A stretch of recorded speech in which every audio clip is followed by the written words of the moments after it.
Socotra, the remote island lying between Yemen and Somalia, is often called the most alien place on Earth, cut off from the rest of the world.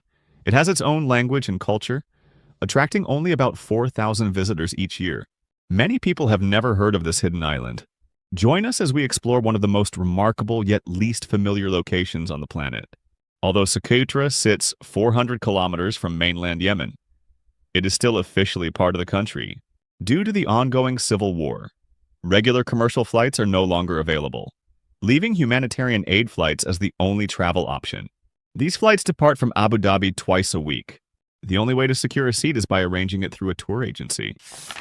Dramatic coastlines and fishing. As you are moving along this coast, you can see a few fishermen standing on the rocks below. It seems they had to climb the entire mountain using a narrow path, since that is the only way to reach this spot. This coastline looks incredibly dramatic. How do they manage to climb up and down every single day?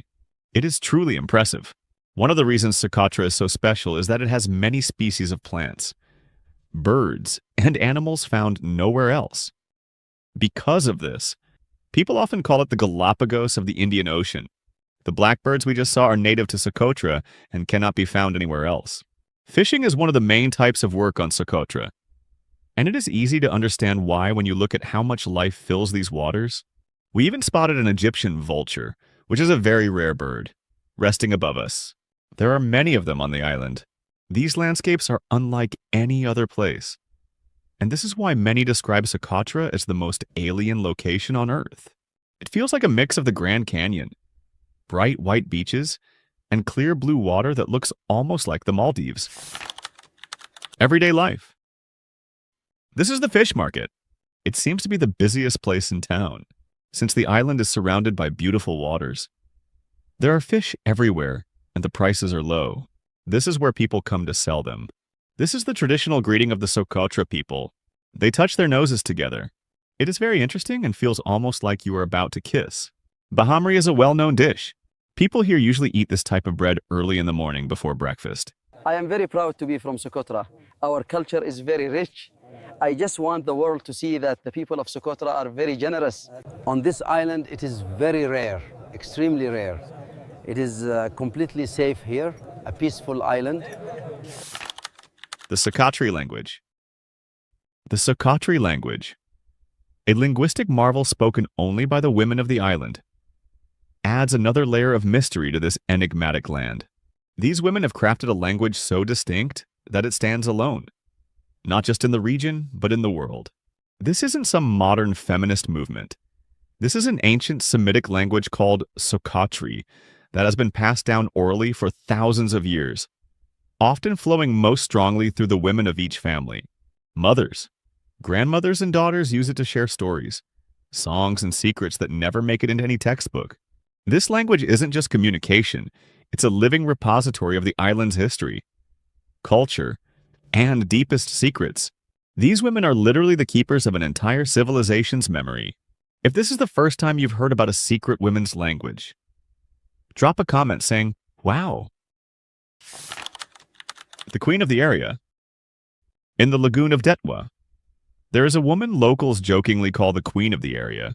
She grew up in a cave by the sea, now runs a tiny campsite, raises goats that wander freely over the hills, and spends long afternoons serving tea and popcorn to visitors while telling stories in pure, unfiltered Socotri. Her life could not be more different from that of a modern city woman, yet the authority and pride she carries in her community is unmistakable. The daily life of Socotri women is a masterpiece of survival and tradition. From dawn until dusk, they orchestrate a symphony of activities that would exhaust most modern people.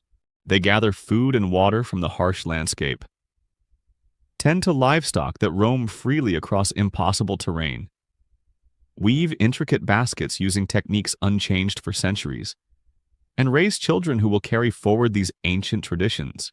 What's truly remarkable is their art of henna painting, using paste made from henna plant leaves. They create designs that aren't just beautiful, they're a form of communication. These intricate patterns express emotions, social status, and personal aspirations. It's like having a visual language painted directly onto their skin, telling stories that only other women can fully understand. This visual storytelling extends to their clothing as well. They wear brightly colored dresses adorned with embroidery that mirrors the vibrant landscape of their island home. Every thread, every pattern, every color choice reflects their cultural identity and individual personality. Goats. Goats, the true free citizens of the island, wander through rocky valleys and climb rugged hillsides without any fences or restraints. Locals believe that goats must choose their own food from the island's harsh landscape to stay healthy and produce the best milk. This creates a form of light nomadism where families actually move their homes seasonally, following their goats to fresh grazing grounds. Imagine packing up your entire life and moving it across an island just so your goats can find better food. It's a living echo of humanity's pastoral past, preserved in perfect isolation. Did you like this video? Don't forget to hit the bell, share it with your friends, and subscribe if you haven't already. The hospitality of Socotri. From a Western perspective, many Socotri families might look poor, simple houses. Few gadgets, almost no money sitting in a bank account. But ask about land, and the picture flips completely. Most families own huge stretches of grazing ground or coastal strip, sometimes passed down for generations. Wealth here is measured in goats, in healthy land, and in the freedom to move with the seasons, not in numbers on a screen. And if you're wondering how visitors are received in this remote world, the hospitality of Socotri people will culture shock you in the best possible way. The moment you enter any village, you're immediately invited into someone's home and offered hot tea or fresh goat's milk. This isn't polite courtesy. This is genuine warmth that transforms strangers into family members within minutes.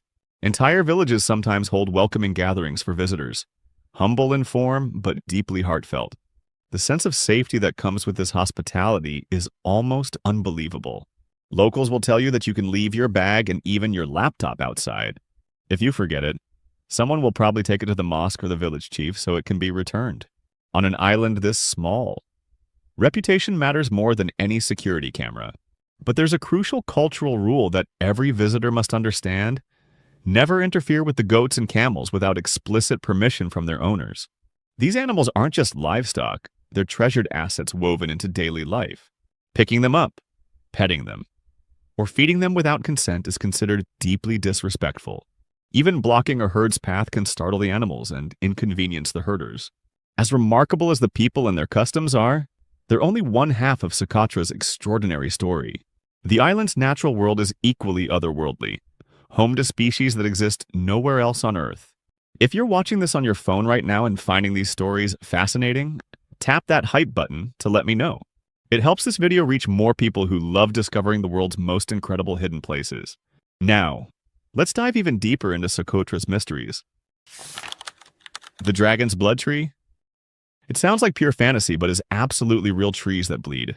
The dragon's blood tree, scientifically known as Dracana cinnabari, is far more than just a natural wonder.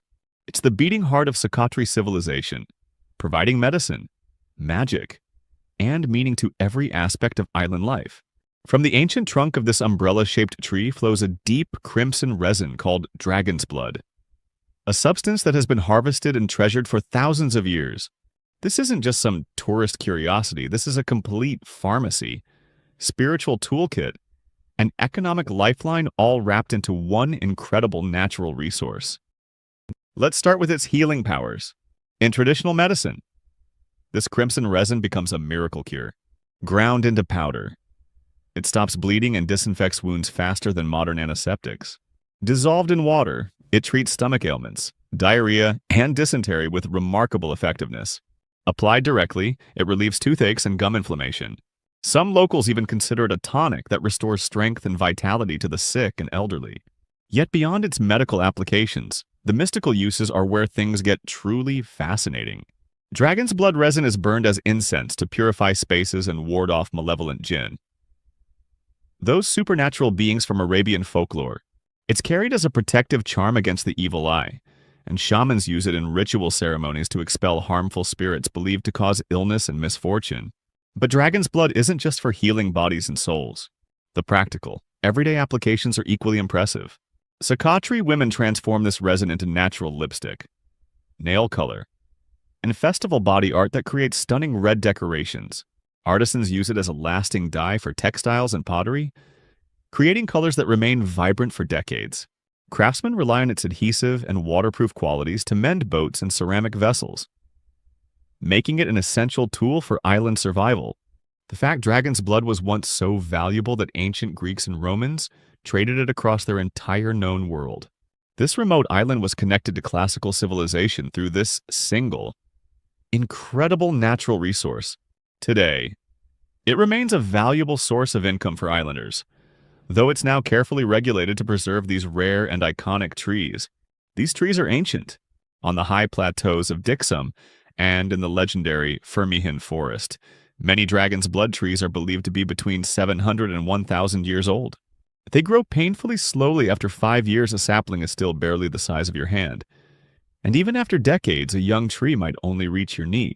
Standing beneath a full-grown dragon's blood tree feels like standing under a living umbrella that started growing centuries before your grandparents were born. And dragon's blood is just one member of Socotra's alien-looking family. Nearby, bottle trees swell into fat. Water-filled trunks topped with tiny bunches of leaves and pink flowers, like cartoon baobabs designed by a surrealist.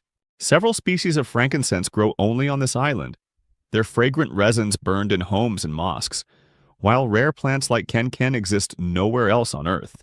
It's no exaggeration to say that walking across Socotra feels like exploring an open-air evolution lab. The dragon's blood tree represents something profound about Socotra. It's simultaneously a pharmacy, a talisman, and a living symbol of cultural heritage. Every tree tells a story of survival, adaptation, and the incredible relationship between humans and their environment. This harmony between nature and culture shapes every aspect of Socotri life, including social customs that haven't changed in centuries. Some of these traditions will challenge everything you think you know about modern society. Culture, society, and sacred customs. In Socotra, there's a plant called quat. Small, unremarkable green leaves that quietly rule the rhythm of every single day. Locals call it cat. And though it looks like any ordinary shrub, its stimulant effects have shaped an entire island culture in ways that seem impossible in our connected world. On the mainland, chewing cod is almost a public performance. In Socotra's small villages, it's more complicated. Everyone knows everyone.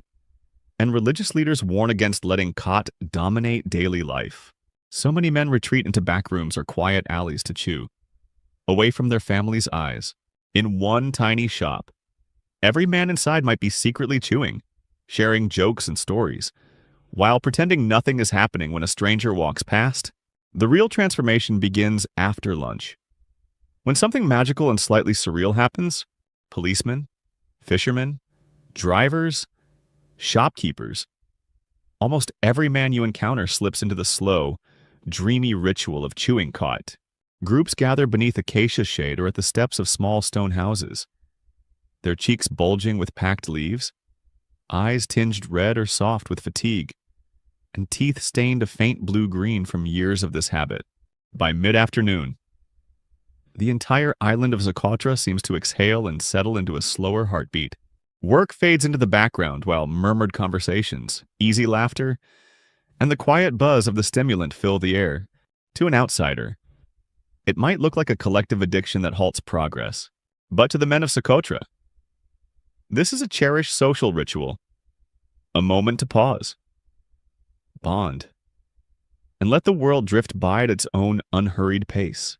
On mainland Yemen, quad sessions often happen in full view, almost like a public performance. In Socotra's small conservative communities, it's more discreet.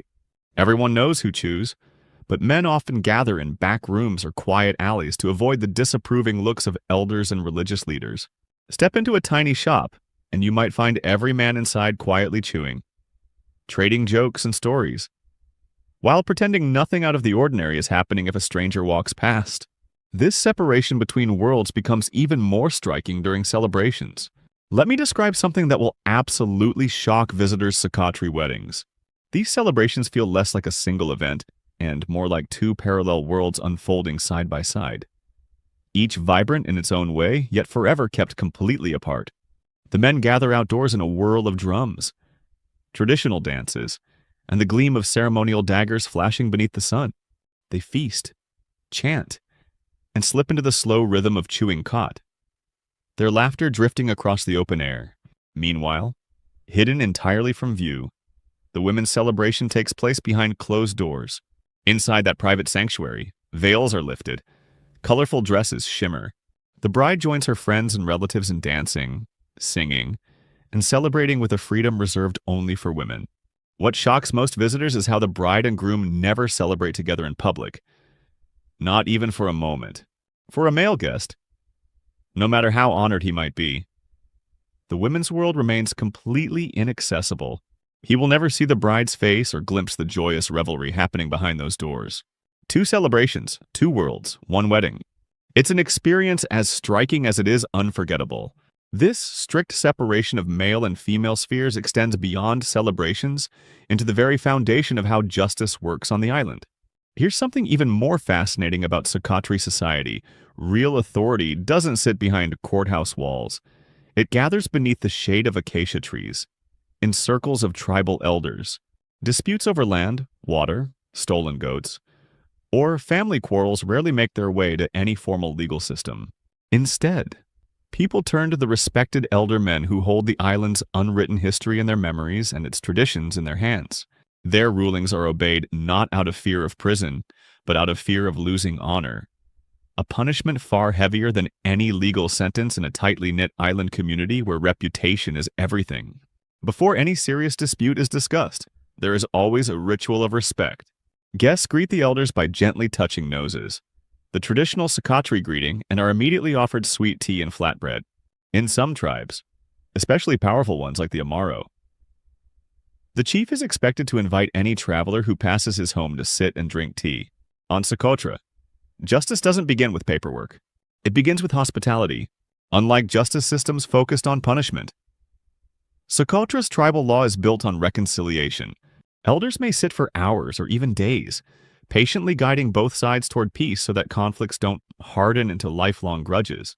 When serious crimes occur, murder or severe injury, the solution is often blood compensation, livestock, money, or goods paid to the victim's family to stop cycles of revenge before they begin. In Socotra, justice flows not from written codes but from the wisdom of elders, the preservation of harmony, and the unspoken belief that community is worth more than punishment. Do you think an honor-based justice system could work in modern society? Share your opinion. These ancient traditions may sound romantic from a distance, but living them requires confronting realities that most modern visitors find shocking. Life on Socotra demands sacrifices that go far beyond what we see in glossy travel photos. Socotra's harsh realities. Now let me tell you about something that will make you appreciate every modern convenience you take for granted. On this island, digital detox isn't a lifestyle choice or some trendy wellness retreat. It's the island's absolute default setting. The moment you leave Hadibu, the small and dusty capital where even 3G flickers like a dying candle, you step into a true information void that feels almost supernatural in our hyper-connected world. No internet, no phone signal, no Wi-Fi, no Google Maps humming quietly in your pocket to guide you through unfamiliar terrain. The silence is absolute, almost startling in its purity. You can't check in with family back home. Can't send a quick message to let people know you're safe. Can't call for help if your car breaks down on some remote beach where the sea feels older than time itself. Yeah, even when you return to the big city of Hadibu, the safety net is razor thin. There are no ATMs anywhere on the island, and credit cards might as well be decorative plastic. The main gas station is a tiny shack where fuel is pumped into old Land Cruisers while drivers chat in the shade. Almost everything you see in the shops, from vegetables to phone chargers, has arrived by small wooden boat from mainland Yemen, Oman, or the UAE. If you want something like a new phone, you don't order it online. You ask a friend or relative on the mainland to bring it on their next trip. Your only option when things go wrong is to wait. Sometimes for hours. Sometimes for an entire day until another vehicle happens to pass by on these isolated roads. It's a humbling experience that forces you to confront just how dependent we've become on instant communication and digital safety nets. So, how long do you think you could live on an island with no internet, unstable electricity, and no modern comfort? Comment your number And if you think losing connectivity is challenging, the infrastructure limitations go much deeper. Even electricity remains a fragile luxury on Socotra. Hadibu has the only electrical grid on the entire island, and it sputters unpredictably like an old engine struggling to stay alive. Everywhere else relies on just a few hours of generator power after dusk, creating islands of light in an ocean of darkness. Healthcare is just as fragile. Socotra has only one small hospital or clinic, with a single main doctor serving tens of thousands of people. Anything more serious than basic treatment often means hoping for a flight to the mainland. During the fierce monsoon winds, when flights are delayed or canceled, that hope can feel very far away. In Socotra, you don't escape the modern world by choice. You simply watch it vanish the farther you journey across the island's untouched wilderness. But that's not all. The toilet situation is certainly more shocking to those accustomed to comfort. Most toilets are simple squat toilets, crude and utilitarian, and you'll quickly realize that toilet paper is considered a luxury in many wild campsites. The bathroom is nothing more than the quiet space behind a comforting boulder, with the island's constant wind as your only witness. Privacy becomes redefined when your toilet is the great outdoors, and you develop a new appreciation for the simple dignity of indoor plumbing. Fresh water is precious here, almost sacred in its scarcity. Showers, when they're available at all, are brief and usually cold, providing a refreshing shock after long days under the intense island sun. You begin to appreciate every single drop, understanding how deeply life on Socotra is shaped by water scarcity and the constant need to conserve this vital resource. The island teaches you to find luxury and simplicity, to discover comfort not in modern amenities, but in learning to live gently with nature's rhythms and limitations. Meals follow the same rugged simplicity that defines everything about Socotri life. Your plate is nearly always crowned with fish if you're staying near the coast, or goat if you've ventured into the mountainous interior. These protein sources come with rice or flatbread, staples that become familiar companions throughout your stay. Fresh vegetables and fruits are rare treasures, appearing only occasionally like unexpected gifts from the island's harsh but generous landscape. The limited variety might seem restrictive to visitors accustomed to global cuisine, but there's something deeply satisfying about eating food that comes directly from the land and sea around you. Every meal becomes a reminder of the island's isolation and the incredible resourcefulness of its people, who have learned to create nourishing, flavorful dishes from whatever the environment provides. But perhaps nothing prepares visitors for the sheer power of Socotra's monsoon winds, a force of nature that travelers rarely forget once they've experienced it firsthand, sweeping in from the Indian Ocean with the fury of an ancient god. These winds roar across the island with such intensity that tents can be lifted clean off the ground and carried away like weightless cloth. At their strongest, these monsoon winds reach speeds of over 100 kilometers per hour, literally reshaping the landscape and dictating the rhythm of all life on the island. During certain months of the year, the sea becomes so wild and unpredictable that all boat operations cease entirely, leaving Socotra almost naturally isolated from the outside world for visitors. This seasonal solitude creates an uncanny sense of stepping into a place ruled not by human schedules or modern transportation systems, but by the raw, untamed power of nature itself. You're not just visiting Socotra during monsoon season. You're temporarily trapped there, forced to live according to the island's natural rhythms rather than your own planned itinerary. This isolation isn't just inconvenient, it's transformative. When you can't leave, when you can't connect to the outside world, when you're completely at the mercy of natural forces beyond human control, you begin to understand something profound about how the Socotri people have developed their unique relationship with their environment. So what does all of this mean? Why does Socotra matter in our modern, hyper-connected world? We've journeyed through an island that challenges everything we think we know about human civilization, natural evolution, and survival in extreme environments. From women who guard linguistic secrets passed down through millennia, to trees that bleed crimson medicine, to social customs preserved in perfect isolation, to the harsh realities of life at the edge of our connected world. Socotra represents something precious and irreplaceable in our rapidly changing planet. This isn't just a travel destination or an exotic curiosity. It's a living laboratory of human adaptation, natural wonder, and cultural preservation. The people of Socotra have created a way of life that harmonizes with their environment in ways that seem almost impossible in our modern world, teaching us valuable lessons about resilience, community, and the delicate balance between human needs and natural limitations. What strikes me most about Socotra is how it forces us to confront our assumptions about progress, comfort, and what we actually need to live fulfilling lives in a world obsessed with connectivity, convenience, and constant stimulation. Socotra offers something radically different, the profound peace that comes from living in harmony with natural rhythms. If this incredible island has captured your imagination like it has mine, make sure you subscribe for more videos exploring the world's most extraordinary hidden places. I personally read every comment, so tell me which fact about Socotra shocked you the most. Was it the secret women's language?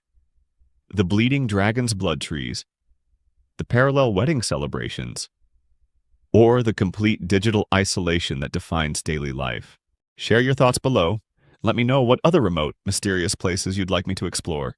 Next week, I'm taking you to another location that will completely challenge your understanding of human civilization and natural wonder. Until then, keep exploring, keep questioning, and remember that our world still holds secrets that can absolutely blow your mind. The most incredible discoveries are often hiding in the places we least expect to find them. In the Balkans, near the Adriatic Sea, there is a country named Bosnia and Herzegovina. It used to be part of Yugoslavia and has one of the two shortest coastlines in the world. Muslims and Christians live together here. This country is also known as the place where the assassination that started World War I happened. It was the first country in Europe to use electric trams. There is a unique situation regarding the country's location on the map, especially its border with the sea. Many believe Bosnia and Herzegovina is a landlocked country, but in fact, it has a small coastal town called Neum in the far south, which gives it access to the Adriatic Sea. The city of Neum has the second shortest coastline in the world. Interestingly, the mainland of Croatia is divided by the Bosnian town of Neum, which faces the sea. To maintain uninterrupted travel, Croatia built the bridge over the sea, allowing vehicles to pass without entering Bosnian territory. Today, Bosnia and Herzegovina has a population of about 5 million. Its major cities include the capital Sarajevo, Mostar, and Tuzla. Sarajevo, located near the center, is also the most populated. Looking at a map, the city center appears rectangular in shape. Like many Balkan or European capitals, Sarajevo was built along a river. The name Bosnia itself means water. Traveling across the country, you can see rivers and waterfalls almost everywhere. Because of this, the land is covered in forests and greenery. The second part of the country's name, Herzegovina, comes from a medieval duke's title. The turning point in Bosnia's modern history, the most remarkable event in the modern history of Bosnia and Herzegovina, was the assassination of Archduke Franz Ferdinand of Austria-Hungary by a Serbian nationalist named Gavrilo Princip. This incident triggered a rapid chain of political and military reactions among the major powers, ultimately leading to the beginning of the First World War. Today, the place where this event occurred has been turned into a museum that draws many visitors, becoming one of the most popular historical destinations in the country. After the disintegration of Yugoslavia, Bosnia and Herzegovina went through severe armed conflicts involving both Serb and Croat forces in different areas. The number of casualties reported varies depending on the source, but it is widely believed that over 200,000 people lost their lives, and around 2 million others were forced to flee their homes during the fight for independence, where tourists and locals are impossible to tell apart. You can mess with your head as a traveler. In Sarajevo, you literally cannot distinguish between tourists and locals just by looking at them. The majority of tourists visiting Bosnia and Herzegovina come from neighboring Balkan countries, particularly Turkey, Serbia, and Croatia. These visitors share similar genetic backgrounds, physical features, and even cultural mannerisms with the local population. Walk through Sarajevo's city center, and you'll see people of all ages mixing together seamlessly. The locals tend to have fair to light skin, predominantly blue eyes and black hair. Women typically stand between 5 feet 3 inches and 5 feet 7 inches tall and maintain excellent grooming standards. You'll notice some women wearing headscarves while others have their hair uncovered, and occasionally you might see colorful burqas. but the overall appearance remains remarkably consistent. The men are generally tall with fair skin and brown eyes, and unlike stereotypes about Muslim countries, they typically don't grow long beards and are often clean-shaven. Both men and women in Sarajevo appear modern and well-groomed, making it nearly impossible to identify who's visiting and who calls the city home. This creates an incredibly welcoming atmosphere for travelers. Instead of feeling like an obvious outsider, you naturally blend into the social fabric of the city. Young people are particularly positive and open to interacting with foreigners. But since you look like you could be from anywhere in the region, conversations flow more naturally than in typical tourist destinations. Exploring the old bazaar of Sarajevo. When you arrive in Sarajevo, the first place to visit is the Old Tourist Bazaar, also called Boss Charge. This area, known as Bash Chacha, is a famous tourist destination. Perhaps the most recognizable symbol of the city is the fountain located here. If you take a moment to observe it, you will notice the distinct Ottoman architectural style after conquering Bosnia and Herzegovina. The Ottoman Empire built many mosques, inns, towers, and fountains across the region, although Sarajevo went through a devastating war in the 1990s. The fountain in the main bazaar was not destroyed and has remained intact. In the same bazaar, there are several mosques and fountains where people can drink water freely. Although the bazaar is wide and beautifully designed, at certain times of the day, especially at noon, it becomes so crowded that it is difficult to enter. The large number of tourists often exceeds the space available. Many visitors who come to explore the bazaar cannot fully appreciate its details because of the constant crowds. The narrow streets make it challenging to move around or focus on anything specific. This can make your walk in the center of Sarajevo less enjoyable. You may also encounter beggars asking for money or vendors trying to sell small items. The most terrifying marriage proposal in the world. The city of Mostar is located in the south of Bosnia and Herzegovina for over 400 years. Young men have had to prove their courage and worthiness for marriage by jumping off the Stari Most Bridge into the freezing Neretva River below.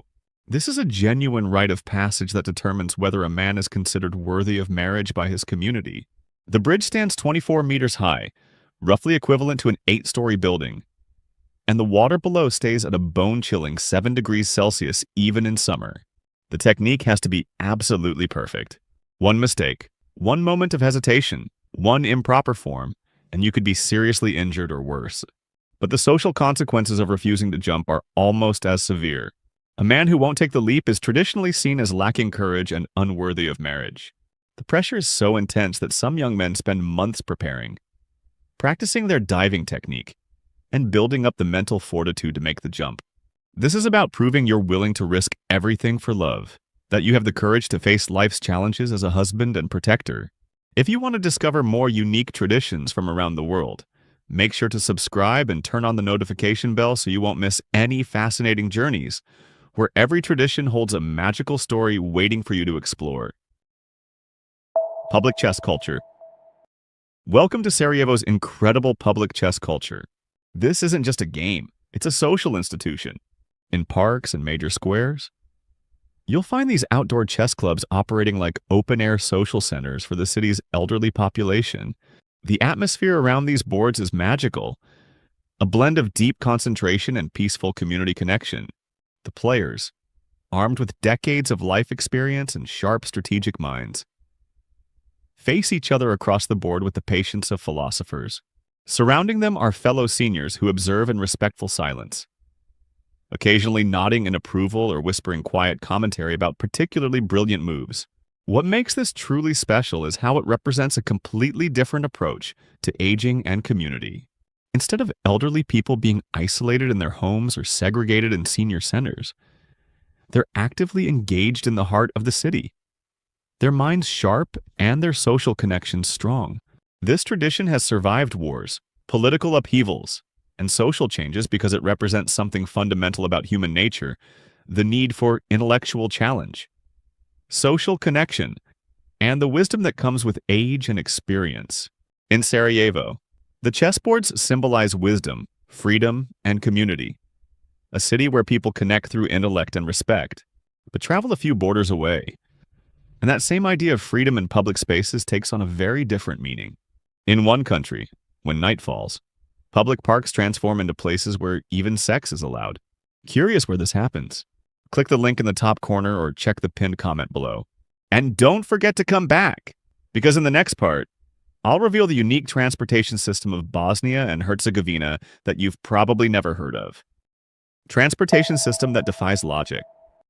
Despite being a capital city, Sarajevo has no adequate metro system, and their solution to urban transportation is both ingenious and maddening.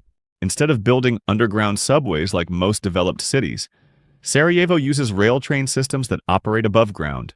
But here's the catch. These tram-like systems share the road with cars, creating traffic congestion rather than solving it. The situation gets even more interesting when you look at the vehicles on the road. Most cars are mid-range models, and many are more than 15 years old. The intercity train system exists but operates on limited hours, making it unreliable for serious transportation needs. This is where things get really challenging for visitors. The buses are at least 20 years old and incredibly uncomfortable. Imagine bouncing along potholed roads in a vehicle that should have been retired. For travelers, this creates a perfect storm of inconvenience. You need cash for tickets. The buses are uncomfortable. The trains run limited schedules, and the tram system doesn't actually solve traffic problems. Most experienced visitors end up renting cars. What's fascinating is how locals have adapted to the system. They've built their daily routines around these transportation limitations, showing a level of patience and flexibility that would challenge most Western visitors. So, what do you think? Could you handle traveling through Sarajevo's traffic every day, or would you lose your patience? Share your thoughts in the comments below. The sacred coffee ritual. Coffee in Bosnia and Herzegovina isn't just a drink. It's a sacred social ritual called Bosanska kafa. This is a meditative experience that reflects the soul of Balkan culture and reveals everything you need to know about the pace of life here. The preparation is an art form. Finely ground coffee is gently brewed in a traditional copper pot, creating an aromatic experience that fills the air long before you take your first sip. But the real magic happens in the serving ritual. The coffee arrives on a small ornate tray, accompanied by a cube of sugar and a sweet treat. Instead of stirring the sugar into the coffee like most cultures do, Bosnians dip the sugar cube, take a bite, and then sip the coffee. This creates a perfect harmony between bitter and sweet that dances on your tongue. Sarajevo's narrow streets overflow with cozy cafes that transform every corner into what locals call a giant living room, where people slow down and actually talk to each other. The ritual can last for hours. People sit, sip, discuss life, politics, family, dreams, and everything in between. It's a beautiful rejection of the modern world's obsession with speed and efficiency. In Bosnia, coffee time is sacred time, and rushing through it would be considered almost disrespectful. If you believe coffee should be about connection, not speed, press like to keep this tradition alive. One of Europe's safest hidden secrets. This will completely shatter your preconceptions about the Balkans. Bosnia and Herzegovina, particularly Sarajevo, is actually one of the safest places in all of Europe. I know what you're thinking. This is a country that experienced a brutal war in the 1990s. How can it be safer than Paris or London? The statistics are remarkable. You can walk the streets of Sarajevo at any time of day or night without fear. Daytime crimes are so rare that you'll encounter very few police officers or security checkpoints while exploring the city. The faces of people on the street reflect a sense of genuine prosperity and contentment, despite the fact that the economy isn't particularly strong. What makes this even more impressive is the incredible religious and cultural diversity. Muslims, Jews, and Christians don't just coexist here, they live together happily and harmoniously. Religion isn't a barrier to daily life. You're completely free to dress as you wish, move between spaces that serve alcohol and those that don't, and practice whatever beliefs you hold without any interference. Unlike many European cities struggling with refugee crises or illegal immigration issues, Bosnia and Herzegovina doesn't face these challenges. When you visit places where locals spend their time, you won't encounter the social tensions that plague other European capitals. Occasionally, you might come across people from the Roma community asking for money, but even this is rare and non-threatening. Travnik, the timeless jewel of Ottoman Bosnia. Imagine stepping through a portal that transports you directly to the golden age of the Ottoman Empire. That's exactly what happens when you visit Travnik. Travnik isn't just another pretty European town.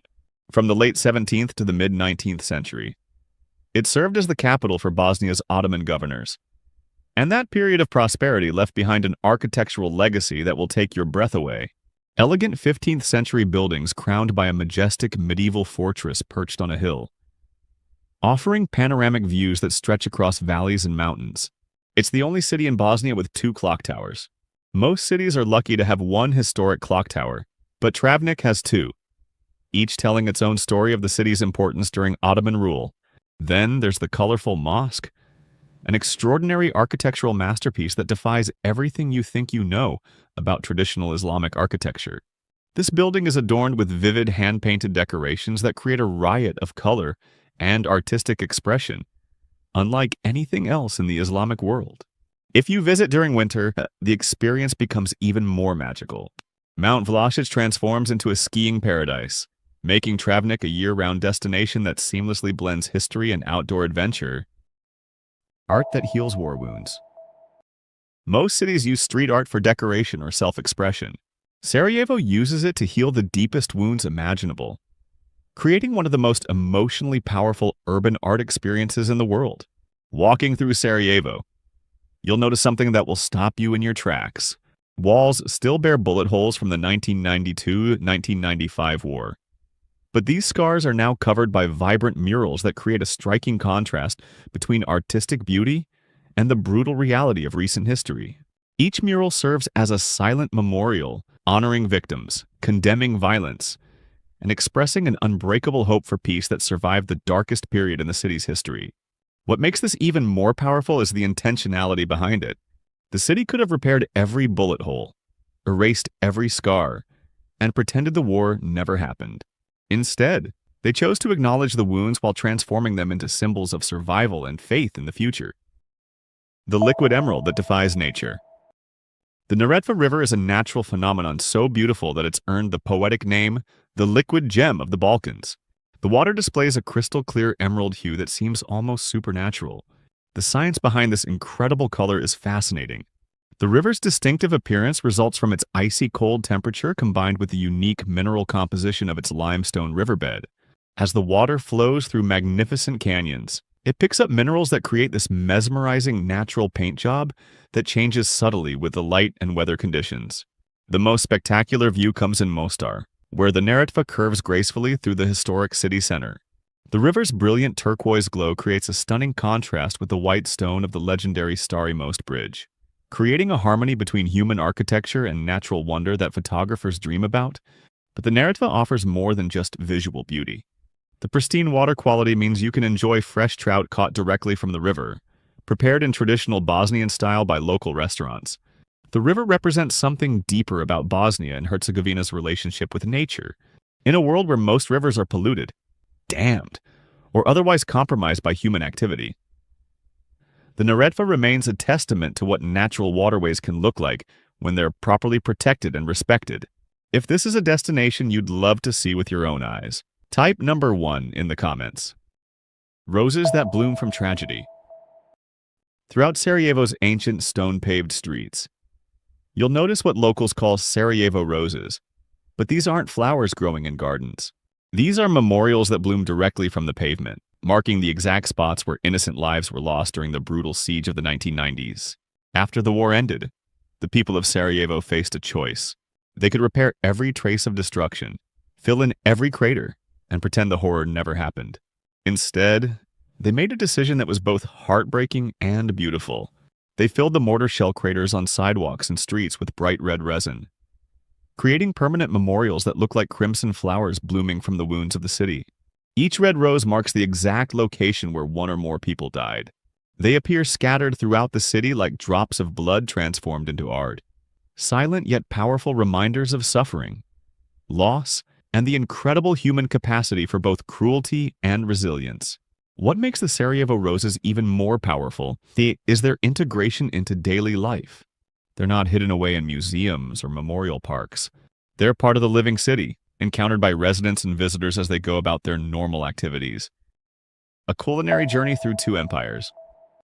The cuisine of Bosnia and Herzegovina tells the story of a nation caught between 2 great civilizations. And the result is a food culture that will completely redefine your understanding of European cooking. This isn't just fusion cuisine.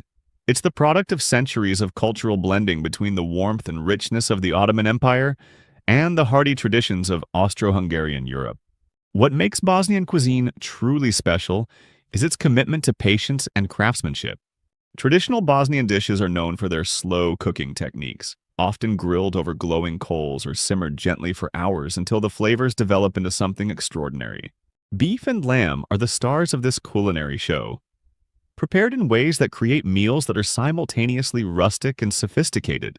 The cooking methods have been passed down through generations, with each family adding their own subtle variations to traditional recipes. You absolutely must try cevapi, the famous grilled minced meat sausages that represent the heart of Bosnian street food. They're served in soft salmon bread with creamy kajmak, a dairy product that's like a cross between cream cheese and butter, creating a combination of flavors and textures that will make you understand why this dish has remained unchanged for centuries. Then there's burek, a delicate, flaky pastry filled with minced beef that requires incredible skill to prepare properly. The pastry is rolled so thin you can see through it, then layered and filled to create a dish that's both simple and incredibly complex in its execution. The crown jewel of Bosnian cuisine is bosanski lonak, a slow-cooked meat and vegetable stew that's simmered in an earthen pot for hours. This dish is considered the heart of the Bosnian family table, the meal that brings everyone together for special occasions and Sunday dinners. To properly end a Bosnian meal, you'll enjoy strong Bosnian coffee and indulge in sweet Balkan-style desserts like baklava, which shows the Ottoman influence on local sweets. Each bite reveals not only the region's unique cultural fusion, but also the deep warmth and hospitality that defines Bosnian culture. The cash-only economy that baffles tourists. In Bosnia and Herzegovina, more than half of all businesses flat-out refuse credit cards. Not only small street vendors or remote mountain shops, but also major restaurants in tourist areas that proudly display signs saying cash only right next to their menus. The currency is the Bosnian mark, abbreviated as KM, and you better have plenty of it in your wallet. While some restaurants will accept euros at a rate of €1 to 2 marks, you can typically only use credit cards for hotel bills and supermarket purchases. This isn't just about being old-fashioned or technologically behind. Many businesses deliberately avoid credit cards to dodge taxes and bank commissions. Since state tax authorities can't easily audit cash sales, it's become a widespread practice that leaves tourists scrambling for ATMs. Where ancient traditions meet modern love. Marriage in Bosnia and Herzegovina is a vital social tradition that reflects the blend of cultural influences and the shift toward modern thinking. While individual consent is the main factor in choosing a partner, the wedding celebration continues to represent the heart of Balkan culture, where Islamic, Orthodox, and Catholic customs come together in harmony. Weddings often last several days, beginning with the official civil ceremony and followed by large family gatherings. Throughout the celebration, contemporary music mixes with traditional Sevdalinka songs and the joyful Kolo circle dance, filling the occasion with emotion and excitement. As the country becomes more modern, divorce has become more common, and ending a marriage is now seen as a personal decision rather than a source of shame. Women in Bosnia and Herzegovina express a fascinating blend of European confidence and traditional Eastern grace, a combination that highlights both their strength and refinement. We've just journeyed through 15 absolutely mind-blowing facts about Bosnia and Herzegovina. Each fact reveals something deeper about a country that defies every expectation and stereotype. If these facts have surprised you, imagine what you'd discover by actually visiting. This is a country that rewards curious travelers with experiences they'll never forget and perspectives they'll carry for the rest of their lives. Which of these facts shocked you the most? Have you ever been to Bosnia and Herzegovina? Or is it now on your travel bucket list? Share your thoughts in the comments below. I read every single one and love hearing about your travel experiences and dreams. If you found these facts as mind-blowing, make sure you're subscribed for more hidden gems and incredible stories from around the world. Hit that notification bell so you don't miss next week's video, where we'll explore another fascinating destination that most people have never heard of. Thanks for joining me on this incredible journey through Bosnia and Herzegovina. Until next time, keep exploring, keep learning, and keep discovering the amazing world we live in. First impressions and Finnish culture. People enter a room completely naked, remain silent, and consider it perfectly normal. This is not a hidden ritual. It is simply the Finnish sauna, and this is just the beginning. In Finland, you can leave your phone in the middle of the street, and no one will take it. But try to start a conversation with a stranger on the bus, and they will stare at you as if you have done something wrong. And there is more? Want to live here? Then forget about personalizing your house, because even changing a door requires permission. There are many beautiful women here, but the cold is so intense that it freezes your body and makes your courage disappear. Today, you are going to learn everything about Finland. And at the end, you will decide whether you could live here or escape after the first winter. Finns are known for being quiet, reserved, and very direct. This means that if you try to chat with someone in a supermarket line, they will likely look at you as if you have admitted to something terrible. This does not mean they are unfriendly. In fact, they live by a simple rule: if you have nothing important to say, then please stay silent. Here, talking too much is not only unnecessary, it can even be considered disrespectful. Even though everyone seems to keep to themselves, Finland is one of the most honest countries in the world. You can find flower stands with no one around. You simply scan a QR code, pay online, and walk away with your bouquet. The sacred silence of Finnish saunas. One of Finland's most famous contributions is the sauna, which has become a key part of its national identity. There are over 3 million saunas in the country, meaning there is more than one for every 2 people. Saunas hold deep cultural importance for Finns, and most people visit them several times a week for both physical and mental relaxation. There is even a Finnish saying that a house without a sauna is not truly a home. Enjoying a sauna while looking out over a snowy landscape is one of the favorite ways to release stress. People from Finland and other countries alike enjoy the nation's many spas and saunas for this reason. The practice helps maintain both physical health and mental balance. Especially in winter, spending time in a sauna becomes even more comforting, helping people stay relaxed and healthy. There is also a unique tradition after sitting in a sauna with temperatures over 176 degrees Fahrenheit. Many Finns dive into an icy lake or roll in the snow. It may look extreme, but it is actually a way to refresh the body, improve blood circulation, and feel more energized. However, one strict rule applies inside the sauna: complete silence. Talking is seen as inappropriate, and silence is treated almost like a sacred custom. Living between darkness and midnight sun. In Finland, the weather operates at full intensity. During winter, daylight is limited to just a few hours, if that, making you question your life choices. Snow may look beautiful from a distance, but once you step outside and start slipping on the icy streets, it becomes a daily challenge. The hardest part, however, is not the cold but the darkness. In some parts of the country, the sun barely rises during midwinter.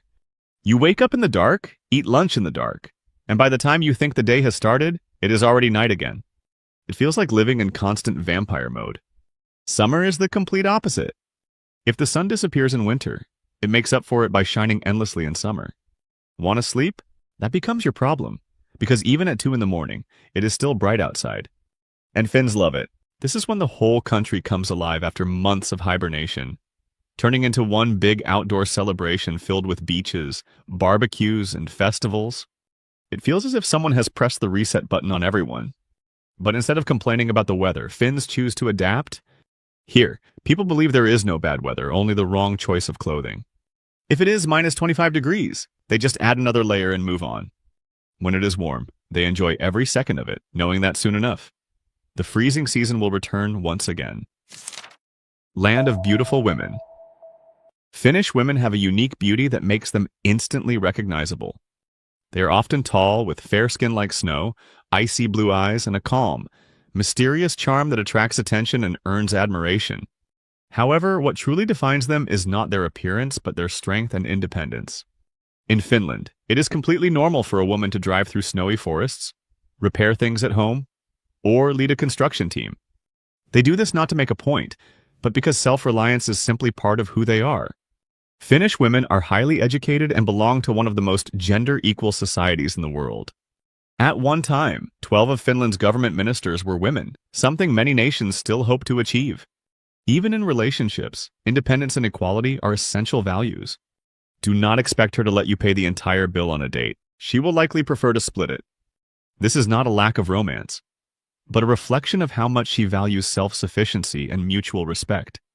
Finnish women are intelligent, honest, and dislike pretense or exaggerated displays of affection.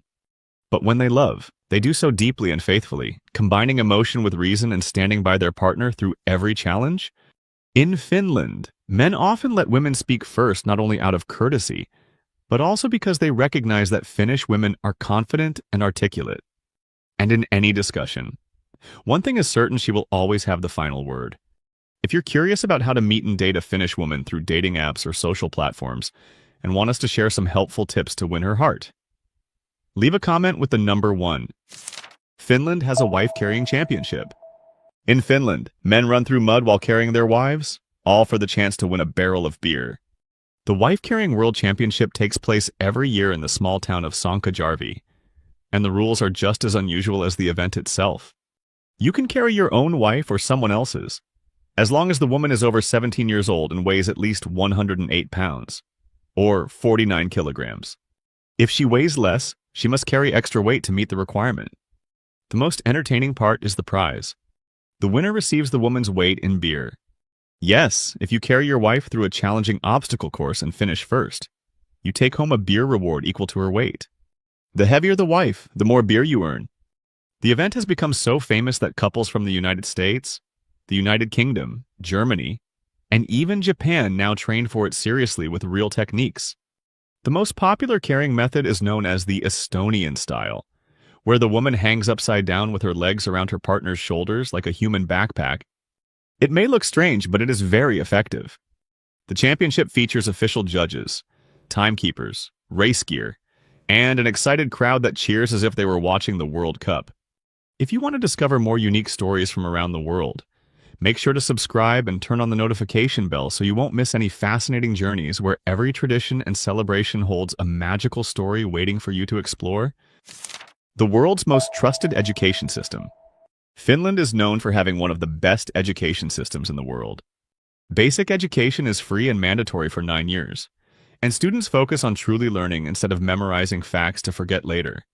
The goal is not to fill their minds with useless formulas, but to help them understand and apply what they learn. There are no intense entrance exams that cause stress, and learning happens at a comfortable pace without unnecessary pressure. This system is built on trust and great respect for teachers. Every teacher must have a master's degree and go through a very selective process, where only about 10% of applicants are accepted. They receive good salaries, teach fewer hours, and have longer holidays, allowing for a healthy balance between work and personal life.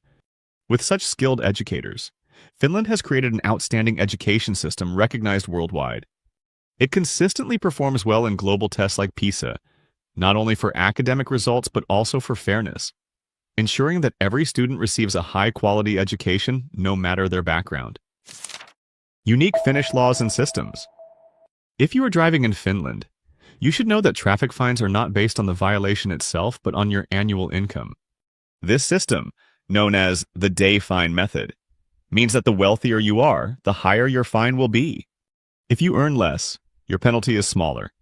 The idea follows a core Finnish belief that justice must be completely fair, and that the weight of punishment should feel equal for everyone, no matter how much money they have. Because of this, there have been some remarkable cases that caught international attention.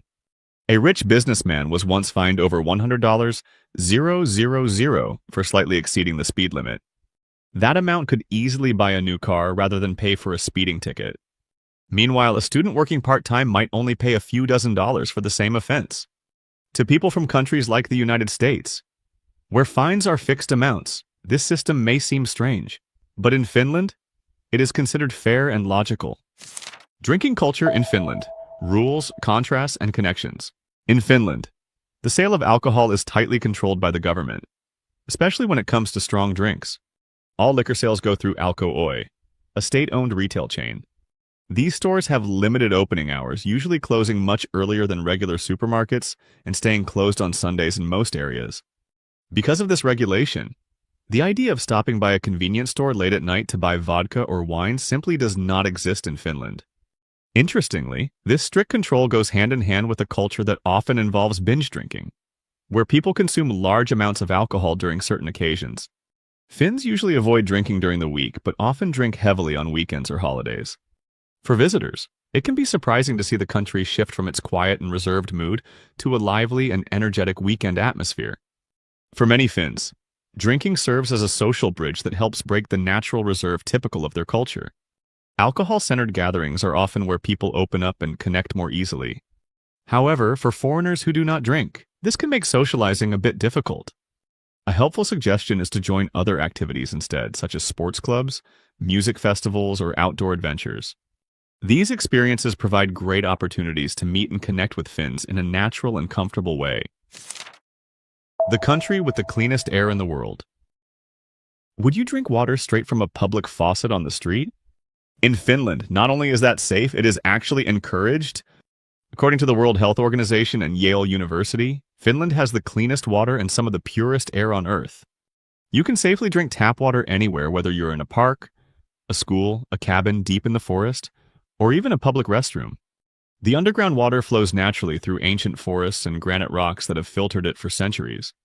Locals often joke that if you see a stream in Finland, don't just take a photo, take a sip first. And as for the air, the town of Muonio in northern Finland has the lowest level of fine particle pollution in the world, just 3 micrograms per cubic meter. That means every breath you take feels like a natural vitamin boost for your lungs. What's even more impressive is how people live with nature. In rural areas, many still brew coffee using spring water, keep their windows open throughout the year, and even sleep outdoors in summer. They do this not as an eco-friendly gesture, but because nature here is so clean that they simply don't need to worry about it harming them. The happiest country in the world. You might think happiness comes from big parties or luxury, but in Finland, it begins with quiet moments, simple living, and a warm cup of coffee by a calm lake. For 6 consecutive years, from 2018 to 2023, Finland has been ranked the happiest country in the world by the United Nations World Happiness Report. It may seem strange that a nation with long, dark winters, limited sunlight, and only 5 million people leads the list. The secret lies in a mix of factors: a clean environment, strong social support, and a simple, balanced lifestyle. Finns benefit from free education, high-quality healthcare, and a strong welfare system that lets them live without constant financial stress. It's something that might surprise Americans when they compare their own tuition or medical bills. Finnish society values fairness, openness, and trust in government so much so that 84% of citizens say they trust their leaders. The country also has one of the smallest income gaps in Europe, is among the safest places on the planet, and consistently ranks as one of the least corrupt nations in the world. Finnish happiness comes from their deep philosophy of life, living simply, without showing off or rushing. They call it sisu, which means quiet strength and determination to keep moving forward without complaint. They find happiness in small moments: a sauna session, a peaceful walk in the forest, reading in silence, or simply enjoying solitude. Finns drink the most coffee in the world. When people think of coffee, they often imagine Italy, Brazil, or the United States. But surprisingly, the biggest coffee drinkers in the world are the Finns, each consuming more than 4 cups a day and around 26 pounds of coffee every year. About 80% of the coffee consumed in Finland is lightly roasted. It's not the strong espresso or artistic latte you might expect, but a pale, smooth filter coffee that carries a long tradition. Even more interesting, Finland is the only country where workplaces are legally required to give employees 2 coffee breaks a day, each lasting 15 minutes. It doesn't matter if you are the CEO or just starting your job. These breaks are sacred, and no one disturbs them. Walking through Helsinki, you will find cozy Scandinavian-style cafes where people prefer reading books over using phones. One remarkable example is the Udi Library, which serves as a community center with spaces for recording, 3D printing, and even meditation. At Finnish weddings, guests are often served coffee multiple times, sometimes up to 7 rounds. Offering coffee is considered a sign of hospitality and respect. The Sami, Finland's most unique indigenous people. In the far north, where snow covers the ground year-round and pine forests stretch endlessly, lives the Sami, the indigenous people of northern Finland. In Sami culture, children follow their mother's family line rather than their father's. This matrilineal tradition influences inheritance, rituals, and social structures, placing women at the heart of the community. One special tradition is the passing down of the gakti, a traditional dress that mothers give to their daughters. It's more than clothing, it's a cultural identity card. By looking at the colors, patterns, and neckline design. Other Sami can tell where a person comes from, their family line, marital status, and community recognition. Sami women also hold important spiritual roles. They play ceremonial drums, perform ancient songs known as joik, and take part in rituals connecting them to their ancestors. They are seen as both life-givers and the guardians of their people's soul and heritage. In Finland, often called the world's happiest country, the Sami community stands as a reminder of cultural richness, where respect for women and female leadership runs deep. Lapland has the most beautiful northern lights in Finland. Have you ever watched the sky come alive? In Lapland, between September and March, the night sky transforms into a glowing display. The northern lights appear more than 200 nights a year, giving visitors over a 50% chance of seeing them during a short stay. The most breathtaking time is midwinter, when the air is clear, the sky cloudless, and the ground covered in snow. Whether you are standing in a forest or riding a husky sled, the sky above dances in bright, shifting colors. The best part is that you don't need to climb mountains or travel far to see them. In Rovaniemi, Santa Claus's official hometown, some resorts offer glass igloos where you can lie in bed under warm blankets and watch the aurora above. There's even a special alert service that sends a message when the lights appear. Imagine being woken by your phone, rushing outside and witnessing the most stunning show nature can offer. To the Sami, the Northern Lights are not just a natural event, but a living spirit. According to their beliefs, whistling, pointing, or laughing at the lights could anger them. Some legends even say the lights can take your soul if you show disrespect. That is why many Sami still watch in silence, treating the aurora with deep reverence. Want to know the best places to see the most surreal northern lights in Finland? Drop a comment with yes and I'll share them with you. Finnish cuisine. You cannot experience Finland without tasting its food. In Lapland, one unforgettable dish is loimulohi. Salmon smoked on a wooden plank, its aroma mixing with the crisp winter air, often eaten beside a frozen lake. Another northern favorite is poronkaristis, a stew made from reindeer meat. It is served with mashed potatoes and lingonberry jam, combining savory, rich, and sweet flavors. Thanks to every man's right, anyone can pick mushrooms and berries from the wild, turning Finland's forest into a natural supermarket. Some foods, though, surprise visitors. Americans are often puzzled by mami, a dark brown rye dessert that looks like mud but is served with milk or cream. Then there's salmiakki, a salty licorice candy loved by Finns but considered a challenge by most foreigners. And kalakukko, a traditional loaf baked with an entire fish inside, remains a point of pride in rural regions. Festival foods are just as special. At Christmas, julukinku, a roasted ham with sweet mustard, is the centerpiece. During Vapu, the spring festival, people enjoy sima, a lightly fermented drink, along with monkey, sweet donuts. Another classic dish is karjalan piraka, or Karelian pastry, made of thin rye crust filled with rice and topped with butter mixed with boiled eggs, a simple, traditional favorite. Generous immigration policies. Finland has begun opening its doors to newcomers, not with empty promises but with remarkable generosity. While many developed countries face aging populations and shrinking workforces, Finland has turned this challenge into an opportunity by welcoming foreigners through creative programs. In some rural areas, you can rent a house for as little as $1 if you agree to settle long-term, work remotely, or start a small business. That's only part of it. Young foreign families also receive free education for their children, maternity benefits, and housing support. For entrepreneurs, the government can offer up to $54,000 to start a business. And if it fails, the money does not need to be repaid. Finland values the courage to try more than success itself. Even if you face setbacks, unemployment benefits can last up to 500 days, giving people time to learn new skills, change careers, or rest before starting again. When retirement comes, the welfare system continues to shine. Retirees receive around $1,700 to $1,800 a month, along with nearly free healthcare. In remote areas, they even receive heating subsidies, free train travel, and firewood during the cold months. It's no wonder Finland is often described as a true welfare paradise, where social support extends from childhood to old age, ensuring a dignified and secure life for everyone.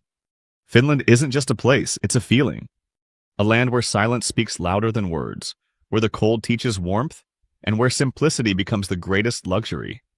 From the sacred stillness of saunas to the magic of the northern lights, every moment here carries meaning. It's a country that proves happiness isn't about noise, competition, or wealth. It's about balance, honesty, and harmony with nature. Here, people trust each other, respect rules, and find beauty and quiet strength what Finns call sisu. Whether it's diving into an icy lake, savoring a cup of coffee, or walking under the endless summer sun. Life in Finland is about being present, calm, and real. So, after discovering all these wonders about the people, traditions, and spirit of this northern paradise, ask yourself, would you choose to live in Finland? Or would you escape after the first snowstorm? If you enjoyed this journey through Finland, don't stop here. Like this video, if you were amazed by Finland's beauty and culture, comment below. Would you survive a Finnish winter, or do you prefer the midnight sun? And don't forget to subscribe and turn on the notification bell so you won't miss our next adventure, exploring the world's most fascinating countries and their untold stories. Because every destination hides a story, and we're here to tell them all. Tired of hearing the facts about Sweden, IKEA, Vikings, and meatballs? But this isn't that video. In this video, we uncover the dark secrets, untold stories, and hidden histories even most Swedes have never heard.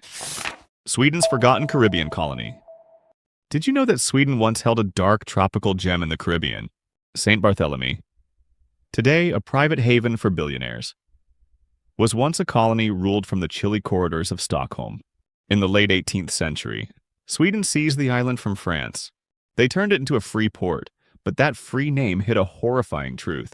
It became a hotbed for slave trading.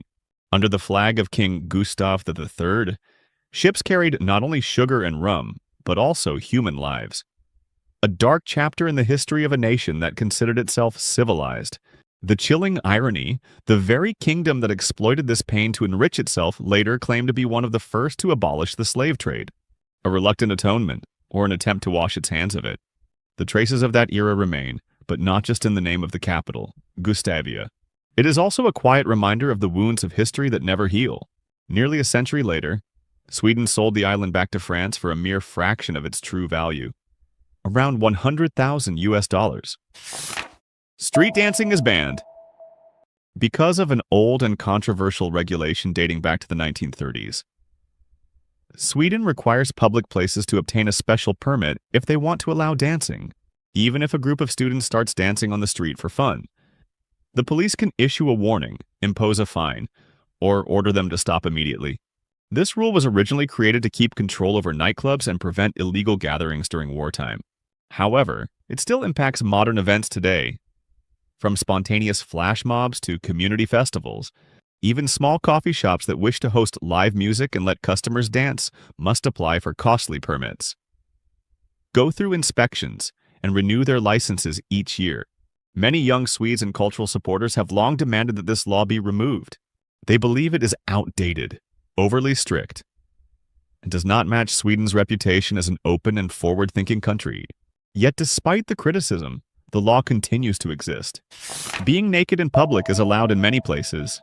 Have you ever seen a beach where people relax comfortably without any clothes on, and no one seems bothered? Or a sauna where everyone talks casually without worrying about covering up? In Sweden, this sense of body freedom is not about being bold or seeking attention. It comes from a deep-rooted Nordic belief that the human body is natural and should not be seen as something shameful. For Swedes, acceptance of the body is a form of respect for oneself and others. Many public spaces, such as Augusta Beach or saunas, not only permit but subtly pressure people into nudity. This practice, rather than being liberating, can at times serve merely as a way to conform to the collective numbness of the crowd, easing the pressure to look different by compelling everyone to become the same in their nakedness. UNICEF once listed Sweden among the top nations for children's emotional well-being, partly because of its positive approach to body education from an early age. Swedish children learn about privacy, personal space, and mutual respect, not through hiding, but by acknowledging and accepting differences with understanding and confidence. Before continuing, if you think this video deserves to be seen by more people, please support us by hitting the subscribe button and turning on the notification bell. It really helps me earn a bit of extra income. And we promise to keep bringing you exciting content. Naming your child needs government approval. Think choosing your child's name is a basic right for parents. Not in Sweden. Here, you can't just give your child any name you like. If the name you choose isn't accepted by the authorities, your child's birth certificate can be officially denied. This rule comes from the Names Act, a law that has been in place since 1982. The Swedish government created it to protect a person's identity, dignity, and social suitability from the very beginning of life. Any name that is considered offensive, strange, confusing in gender, or overly rebellious will be rejected. So why does a country known for freedom and progress like Sweden have strict rules about baby names? For Swedes, a name is more than a word. It represents belonging in a fair and respectful society. A name that stands out too much could be viewed as breaking the basic right to be treated with respect from birth. The only place to buy wine. In Sweden, if you want to buy alcohol stronger than 5%, there's only one place to go, Systembolaget. The government-owned chain of liquor stores. The country holds a complete monopoly on alcohol sales. You will not find beer, wine, or spirits with higher alcohol content in supermarkets, gas stations, or convenience stores. Only Systembolaget is allowed to sell them. The Swedish government explains that this system exists to protect public health and reduce the negative effects of alcohol.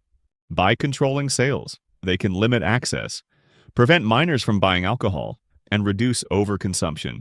Employees at Systembolaget are specifically trained not to promote or encourage additional purchases. However, there are strict rules.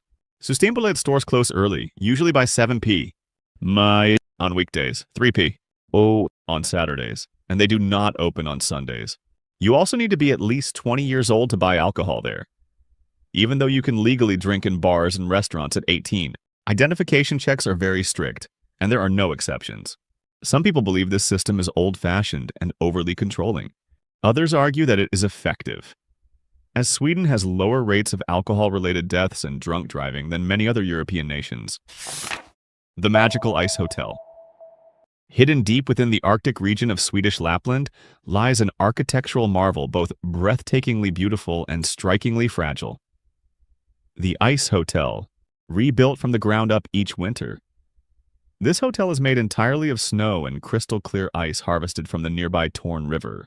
Every year, a team of artists and designers gathers to create a dazzling frozen palace, one whose fate is already sealed. They pour their effort into sculpting suites, chandeliers, and intricate ice art, fully aware that by April, the entire masterpiece will melt away without mercy.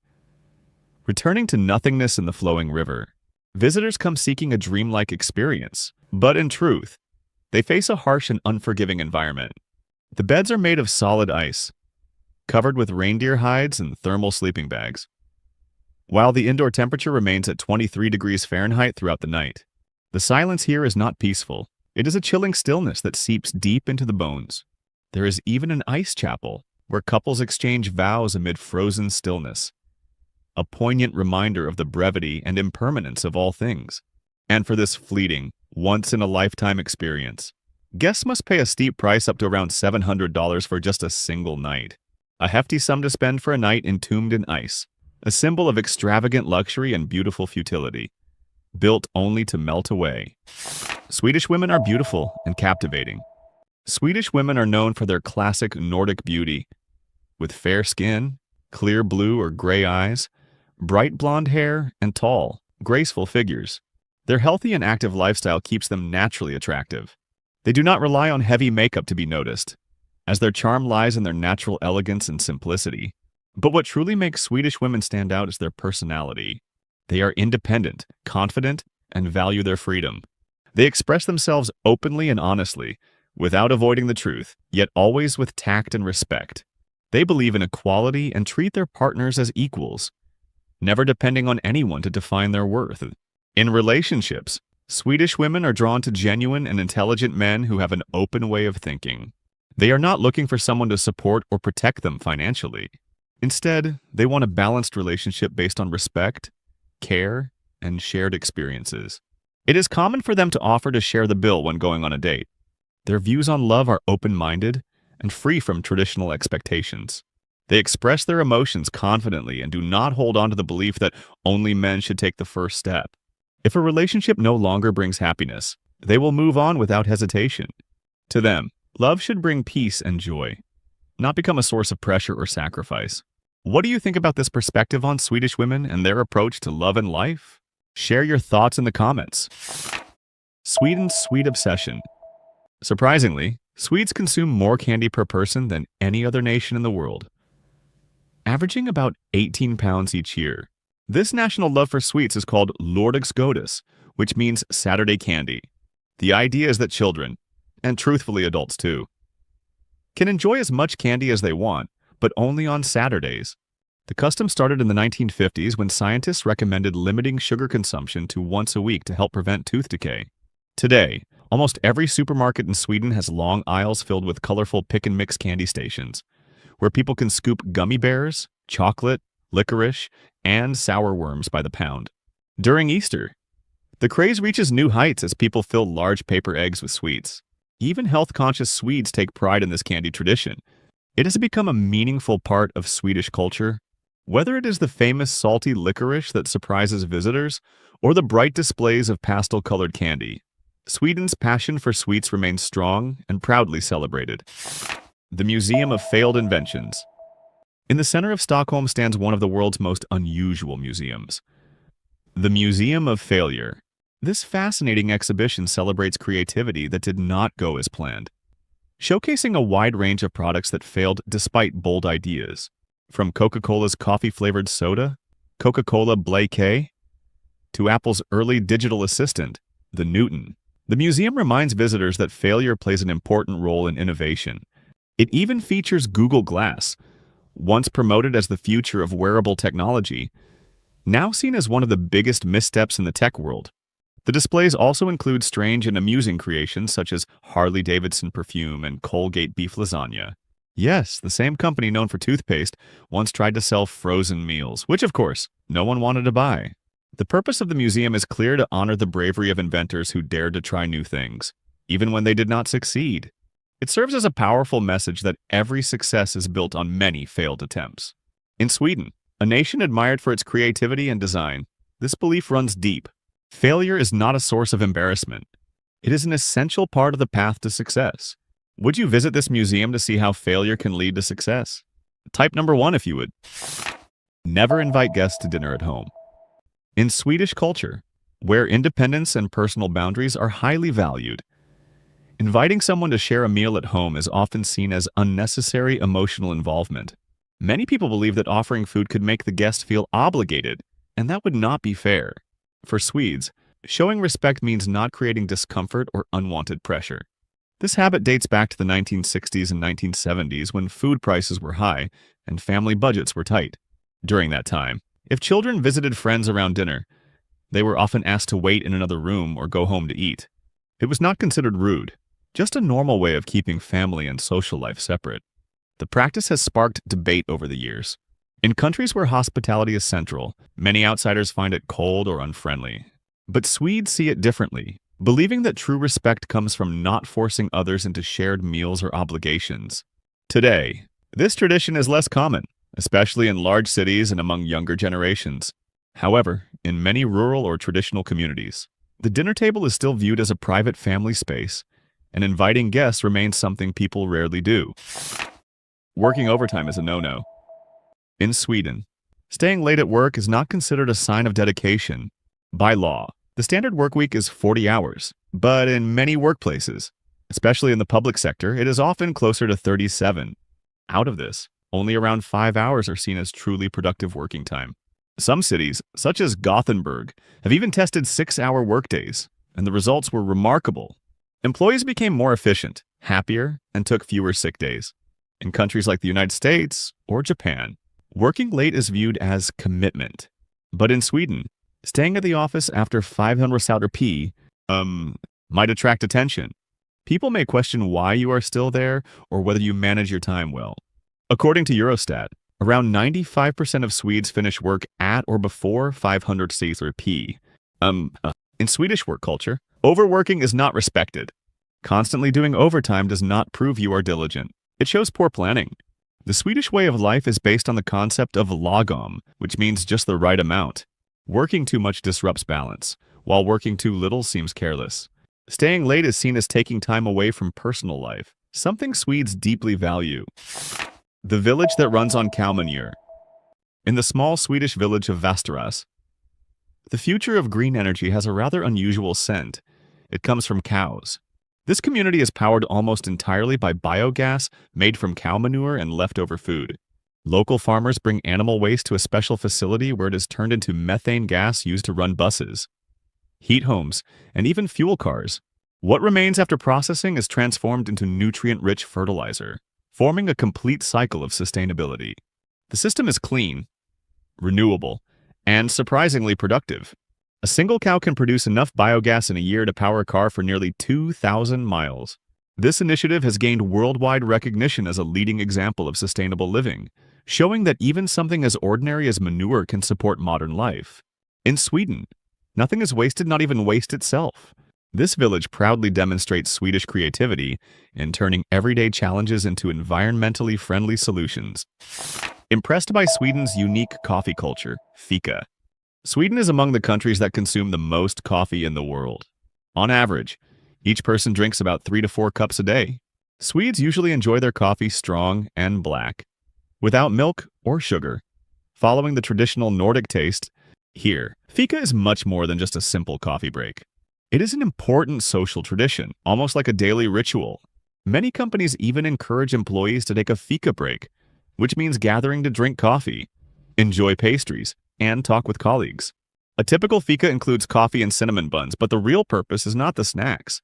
It is the moment to relax, connect, and recharge. Swedes believe that taking time for fika helps maintain balance in life, reduce stress, boost creativity, and strengthen relationships with family, friends, and coworkers. Home to the world's oldest tree.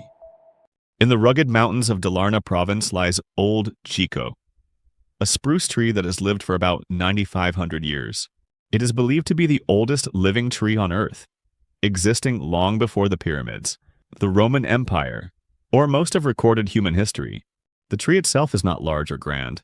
It appears rather small and delicate, yet its roots are ancient, having reproduced themselves through countless generations. Scientists identified it in 2008 using carbon dating methods. Old Chico has survived ice ages, storms, and major climate changes. During severe winters, its visible trunk may die, but the roots stay alive underground, ready to grow again when the weather becomes kinder. This strength reflects the Swedish spirit: quiet, persistent, and deeply connected to nature. Many visitors hike for hours to reach the modest-looking tree and stand amazed before something that has seen nearly all of human existence. Old Chico is not just a tree. It is a living reminder of endurance and continuity. The Northern Lights, nature's greatest light show. In Sweden's far north, especially near Kiruna and Abisko National Park, one of nature's most stunning wonders lights up the Arctic sky. The aurora borealis, known as the Northern Lights, appears in vivid shades of green, pink, purple, and blue. These glowing waves are created when particles from the sun interact with Earth's magnetic field, producing colorful movements that dance across the night sky. The best time to see this natural show is from September to March, when nights are long and the sky is clear. Swedish Lapland provides some of the best viewing spots in the world. Thanks to its open wilderness and minimal light pollution, visitors wrap themselves in warm clothing, standing on frozen lakes or snowy hillsides, watching in awe as the heavens come alive. Some claim the lights make a faint humming sound, though scientists still debate whether this is fact or imagination. For the indigenous Sami people, the aurora holds deep meaning, often seen as the presence of ancestral spirits or magical powers. No matter how it is explained, witnessing the Northern Lights is an unforgettable experience. Time seems to pause, and the noise of the modern world disappears. Beneath the flickering sky of green and violet, it becomes clear why Sweden's Arctic beauty has fascinated people for generations. Comment yes if this breathtaking natural wonder is on your must-visit list. The Øresund Bridge, a masterpiece that becomes a tunnel, linking Sweden and Denmark. The Øresund Bridge stands as one of Europe's most remarkable feats of engineering. Stretching nearly 5 miles across the sea, it connects the Swedish city of Malmö with Denmark's vibrant capital, Copenhagen. This impressive structure carries both road and rail traffic, allowing people and goods to move freely between the two nations. What makes the Øresund Bridge truly unique is its transformation halfway along its span. The bridge gradually descends into an artificial island called Paberholm, specially created for this project. From there, the route continues underwater as a tunnel, disappearing beneath the surface of the Øresund Strait. This clever design allows large ships to pass through the channel without any barriers while ensuring a continuous, smooth flow of transportation above and below the water. Since its opening in February, the Øresund Bridge has become a powerful symbol of Scandinavian cooperation and innovation. Every year, millions of people use it, commuters traveling daily for work, tourists exploring across borders, and families visiting loved ones. Seen from the air, the bridge appears like a delicate silver ribbon connecting two worlds divided by the sea. But the Øresund Bridge is more than just an architectural wonder. It represents the idea that human creativity can coexist with nature, that with thoughtful design, progress and harmony can move forward together. And so, our journey through the hidden side of Sweden comes to a close. We've ventured far beyond the usual tales of IKEA, Vikings, and meatballs to uncover a nation of fascinating paradoxes. We've seen an icy northern kingdom that once ruled a sun-soaked Caribbean island, a society that embraces public nudity but restricts spontaneous dancing on its streets. It's a place where you can find endless walls of candy in any supermarket, yet alcohol is locked behind a state-run monopoly. From the quiet resilience of a 9,500-year-old tree and a village powered by cow manure, to the engineering marvel of a bridge that dives beneath the sea, of untold tales waiting to be discovered, then you belong right here with us. Make sure to subscribe and ring, that it's clear that Sweden is far more complex and intriguing than it appears on the surface. It's a land where ancient traditions meet futuristic innovation, where personal freedom is fiercely protected by surprising rules, and where there's always another secret waiting to be discovered. Which of these Swedish secrets surprised you the most? Drop a comment below. I'd love to hear what shocked you. If you enjoyed peeling back the layers of Sweden with us and believe these stories deserve to be told, show your support by hitting that like button. It tells notification bell, so you never miss another adventure into the unknown. And if you're hungry for more hidden histories and untold stories about countries' next exploration around the globe, make sure you subscribe and ring that notification